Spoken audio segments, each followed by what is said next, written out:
Mic ఇంకెక్కడన్నా అక్కడ వికలాంగుడు ఎడం చేతులు. అందరూ నమస్కారం. నా పేరు నరసింహారావు, దివ్యాంగ రక్ష ఫౌండేషన్ అధ్యక్షుడిని. నేను 2019కి ముందు చిన్న మాట చెప్తాను. అప్పుడు తెలుగుదేశం హయాంలో మా దివ్యాంగులు ఎంత కష్టపడ్డారంటే, జనభూమి కమిటీ అనే ఒకటి ఉండేది. వాళ్ళు డబ్బు రూపంలో కానీ లేదనుకో వాళ్ళ మనుషులు అయితే మాత్రమే పనిచేసేవాళ్ళు, పెన్షన్లు ఇచ్చేవాళ్ళు. మీరు అప్పట్లో పాదయాత్ర చేశారు, కొన్ని హామీలు కూడా ఇచ్చారన్న. ఆ హామీలో ఇవ్వని ఒకటేంటంటే దేవుని దూతగా వాలంటీర్ని పంపించడం. ఈ వాలంటీర్లు ఇంటింటికి వచ్చి మీ రూపంలో దివ్యాంగులకి ఏం కావాలి, దివ్యాంగులకి ఎటువంటి హెల్ప్ కావాలి, ఒక ఫంక్షన్ గురించి మాట్లాడుతున్నారు వీళ్ళందరూ. కానీ ఫంక్షన్ అవ్వడం మాత్రం కాదు, సదరన్ సర్టిఫికేట్ అయినా సరే, ఆధార్ కార్డు అయినా సరే, ప్రతి ఒక్కటి వచ్చి మేము కాళ్ళు బయట పెట్టకుండా చూసుకునే వాళ్ళన్నా. కానీ మీ 5 సంవత్సరాల గడువు తీరిన తర్వాత చంద్రబాబు నాయుడు తన అక్కుస మీ మీద ఏం చేయలేక దివ్యాంగుల మీద మరియు వృద్ధుల మీద పడ్డారన్న. అదేంటంటే వారం గత నేను పేపర్లో విన్నాను, దివ్యాంగులకి ఇంటికి వచ్చి పింఛన్లు ఇస్తారంట వాలంటీర్ అన్నారు.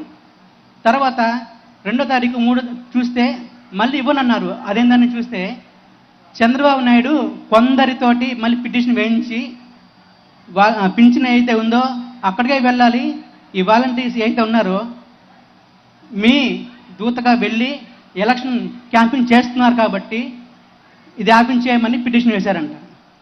ఏదైనా సరే వేరే వేరే మార్గంలో చూపించాలి, కానీ దివ్యాంగుల మీద వృద్ధుల మీద వాళ్ళ ప్రతాపం అని చెప్పన్నా ఖచ్చితంగా వాళ్ళు మాత్రం మట్టి కొట్టుకుపోతారు చెప్తున్నానన్న. ఇంకోటి ఏంటంటే నేను కల్లారా చూశాను, ఒక వృద్ధురాలు ఫంక్షన్కి వెళ్ళలేక వేరే వాళ్ళ దగ్గర కాల్ చేస్తే 5ంటికి వెళ్ళి ఆ పంచాయతీ ఆఫీస్ మూసేస్తున్నారన్న.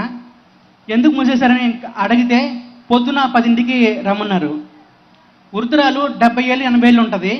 ఇవి చూసారన్న ఎండ ఎలా బయట మండిపోతుందో, ఆ ఎండలో కూడా ఎవరు సహాయం లేకుండా కుంటుకుంటూ 10 నుంచి 11 గంటల వరకు గంట టైం పట్టింది.